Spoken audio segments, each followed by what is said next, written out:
नमस्कार शेतकरी मित्रांनो, राज्यातील 10 जिल्ह्यांच्या शेतकऱ्यांसाठी अतिवृष्टी नुकसान भरपाई मंजूर करण्याचा निर्णय शासनाने घेतला आहे। आता या 10 जिल्ह्यांची यादी सुद्धा आली असून या 10 जिल्ह्यांच्या सर्व शेतकऱ्यांना सरसकट हेक्टरी 13,600 रुपये नुकसान भरपाई वाटप सुरू करण्याचा निर्णय महाराष्ट्र शासनाने घेतलेला आहे। तसेच मित्रांनो, सप्टेंबर आणि ऑक्टोबर 2022 या महिन्यात अतिवृष्टी व पुरामुळे शेती पिकांचे नुकसान झालेल्या या 10 जिल्ह्यांच्या बाधित शेतकऱ्यांना हेक्टरी 13,600 रुपये वाटप सुरू होणार आहे। मित्रांनो, यामध्ये छत्रपती संभाजीनगर, जालना, परभणी, हिंगोली, नांदेड, बीड, लातूर, पुणे, सातारा आणि सोलापूर या 10 जिल्ह्यातील तब्बल 12,85,544 शेतकऱ्यांना नुकसान भरपाईचा लाभ मिळणार आहे। तसेच मित्रांनो, सप्टेंबर व ऑक्टोबर 2022 या कालावधीत राज्यात झालेल्या अतिवृष्टीमुळे व पूर परिस्थितीमुळे शेती पिकांच्या व शेतजमिनीच्या नुकसानीसाठी बाधितांना मदत देण्याकरिता राज्य आपत्ती प्रतिसाद निधी व राज्य शासनाच्या निधीतून निश्चित केलेल्या दरानुसार शेती पिकांच्या नुकसानीसाठी एकूण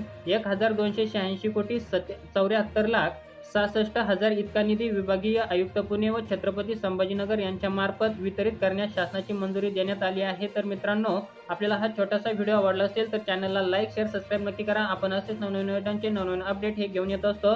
चला तर मित्रांनो, धन्यवाद। आपण पुन्हा भेटूया एक अशाच नवीन व्हिडिओमध्ये। जय हिंद, जय महाराष्ट्र।